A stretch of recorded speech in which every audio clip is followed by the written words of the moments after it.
Hi students, today we will discuss about the basic processing unit. So in the basic processing unit, just we will discuss about the fundamental concepts first. Here, the fundamental concepts are processor fetches one instruction at a time and perform the operation specified. So whenever you are executing the program, the processor fetches one instruction at one time and perform whatever the operation we have been specified there. Instructions are fetched from successive memory locations until a branch or a jump instruction is encountered. Here, whenever you store the instructions in the memory, so generally we will store the instructions in a sequential fashion. All the instructions are executed one by one until we have got any condition or branch. Whenever you got a condition or a branch there, so automatically the control will jump from one place to another place until this branch has been encountered. It is going to execute all successive memory locations one after another. Processor keep tracks of the address of the memory location containing the next instruction to be fetched using the foreground counter. Here foreground counter will be used to fetch one instruction after another. In generally, the first instruction, the foreground counter will points to the first instruction. For example, you consider PC equals to 0. So that means after that completion of that instruction, the PC will be incremented by 1, PC plus 1. So that means it is going for the next instruction, second instruction. Suppose whenever it is pointing to the second instruction, after fetching is completed, it is moving for the third. So again, already PC plus 1, it is in 2. So automatically again it will increment by PC plus 1. So every time by 1 it is going to be incremented. So it will become as a 3. And also here we will use an instruction register also. So executing of an instruction. Fetch the contents of memory location pointed by the PC. The contents of this location are loaded into the instruction address.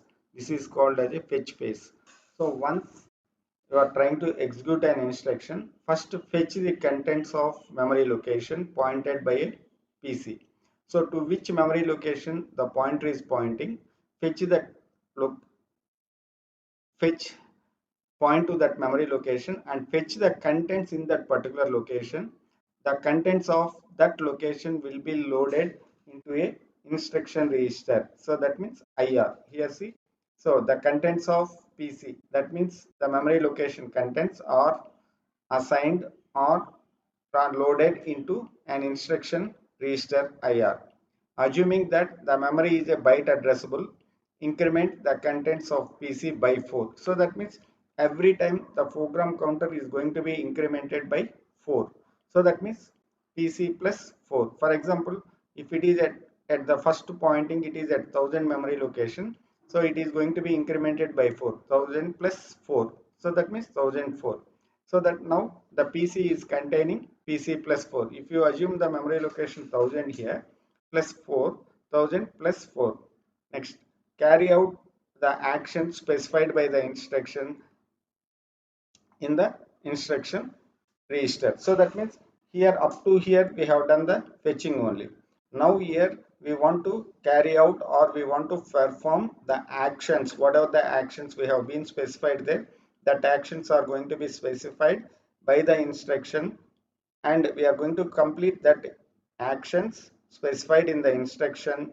So that values are in the instruction phase. This part is called as a execution phase. See, this is the processor organization. So here, whenever you go for the processor organization, this is the bus, internal bus cable. Whenever you have an internal bus cable, here see, this is an instruction register. So the instruction already in the first unit we have discussed about this one. This is an instruction register. The data will come to here, and this is the general purpose registers R0, R1, Rn minus 1, and this is the foreground counter. Always it will point to the first one. Memory address register, and memory data register. So here through this one the data will be transmitted from memory address register to memory data register, from memory data register to instruction register. After that it will decode the instruction. If any calculation wants to be performed, this is a add or sub combinational circuit here we are using. So that means depending upon the control line M, the value is going to be performed. So here the PC is incremented in this particular case. So by 4, PC plus 4, every time it is going to be performed. So like this, the processor is going to be execute the instructions. Here see MDR has 2 inputs and 2 outputs. So here the MDR going to be taken 2 input data values and it is going to be transferred to data output values.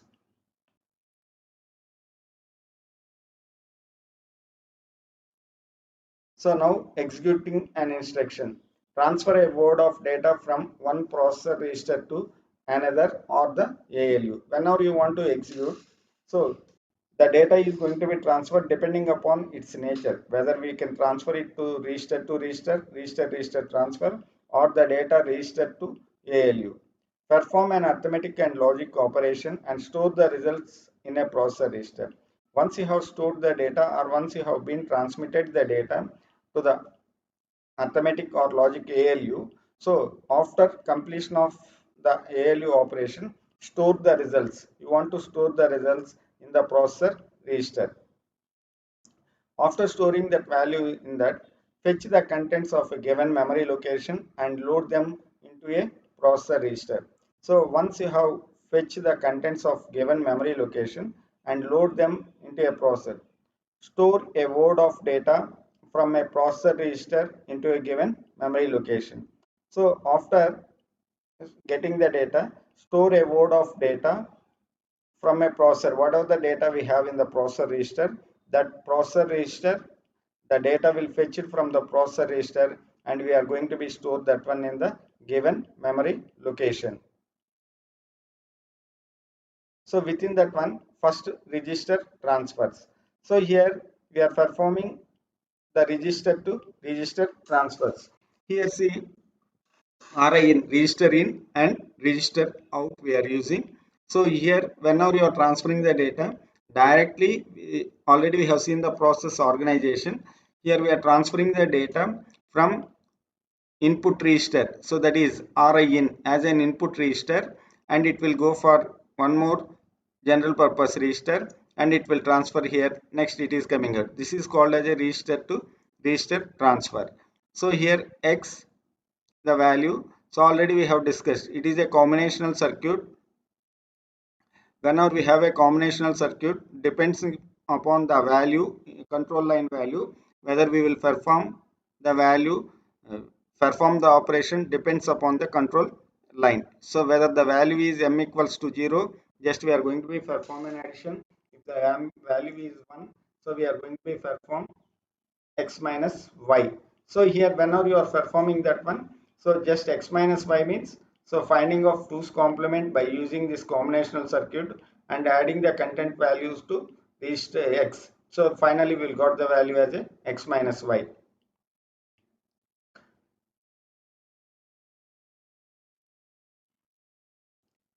Next, performing an arithmetic or logic operation.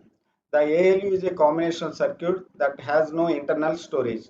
In generally, whenever you perform any arithmetic or logic operation, so after completion of that arithmetic or logic operation, the ALU will transfer the data either to the processor or to the main memory, because of it doesn't have to store any storage. So any internal storage will not have given in the ALU. ALU gets two operand from multiplexer and bus. The result is temporarily stored in one more register. That register is called as a Z register. One example they have been given. So what is the sequence of operations to add the contents of register R1 to those R2 and store the result in R3? Here the example is contents of register R1 to those of R2. So for R1 register we will add the values of contents of R2 and store the resultant value in R3. So here see first R1 register 1 out. So the value is yn in. So R2 select y, add z in, next z out. So we are storing in register R3. So that means this will be assigned for R3. So like this we are going to be perform the operation. Fetching a word from memory location. So whenever you are fetching a word from memory location, address into MAR, issue read operation and data into MDR.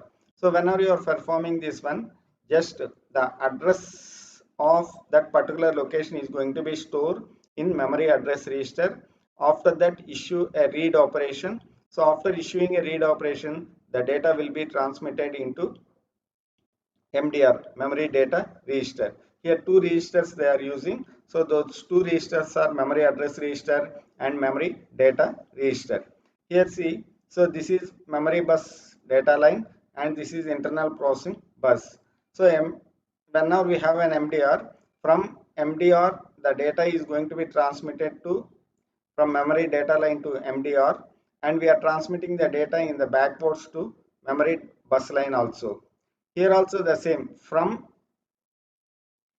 memory data register the value is going to MDR out. So here we are going to be transmitted. Here see MDR in. So that means from the memory data bus, so we are transferring the data to memory data register.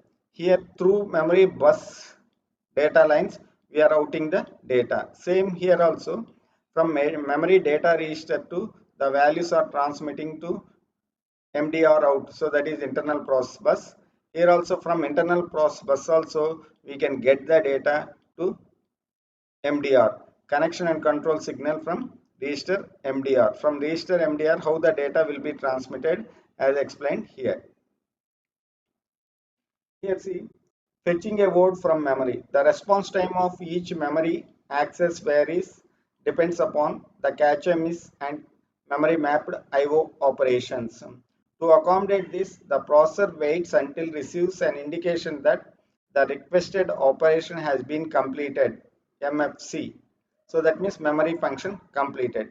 We want to wait until a signal receives that the MFC has been completed. Here see, move R1 comma R2, a move operation that has been given. The contents of R1 has been transmitted to memory address register. Start a read operation on the memory bus. Wait for MFC response from the memory. Load MDR from the memory bus. Assign MDR to register R2. Here very simple operation is, I want to move the contents of R1 to R2. First I am storing the contents of R1 in a memory address register and start reading operation. Just I will read the thing on the memory bus and I will wait for memory function complete response from the memory. After that I will load the contents into MDR. So once I fetch it from, I move to MAR and read the contents through memory bus and I am storing loading the values into MDR. After getting the values in MDR, I am assigning the value MDR values to register R2.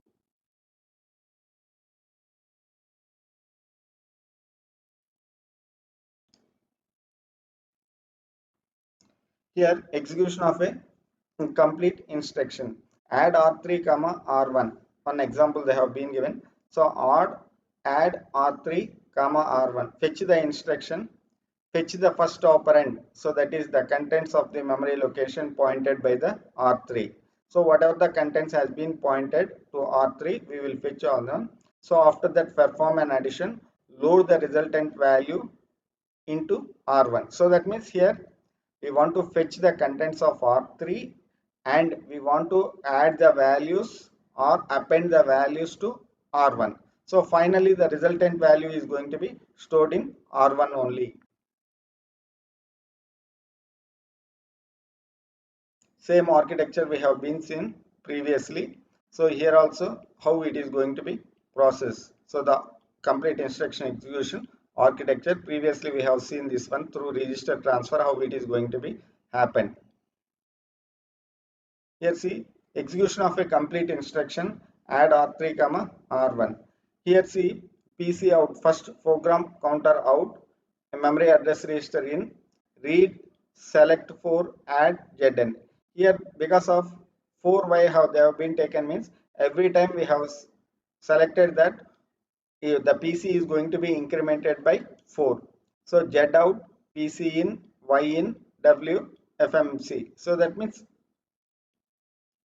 so here whenever you are performing this one, so after Z-inning of the data, again I am making as a Z out, program counter in. Here program counter is out, here the program counter in, and so here memory function complete. Next, the data will be in MDR out and the data is passing for instruction register in. Next, R3 out, MAR in, read, R1 out, Y in, WMFC, MDR out, select Y, add, Z in, Z out, R1, add. So here how means first the program counter value, whatever it is pointing, that is R3 value. So that value will be assigned to MAR. So after finally the value will come and it will add and it will store through MDR out. So from MAR to MDR. So after that the data is going for instruction register. Same fashion we can execute. This is the control sequence of execution of the instruction. Whenever you go for a branch instructions, a branch instruction replaces the content of PC with the branch target address, which is usually obtained by adding an offset of X given by the branch instruction. Here, before going for this particular point, we want to discuss that. So whenever you are executing a sequence of instruction with the same step, the program counter is going to be increased. For example, PC1, PC plus 1, PC plus 1, like that it is going to. So that means every time it is going to be incremented by 1. That means one step it is going to be incremented. Suppose if I want to branch from one place to another, so definitely some variation is coming. So that value is called as a offset value. From where to where it is going to be jump. So that difference value will be taken into consideration. The offset X is usually the difference between the branch target address and the address immediately following the branch instruction. So that means the difference value. For example, I am at instruction 2. So the control has been jumped to 10. So that means 10 minus 2, 8. So that means here the offset value will be taken as a 8.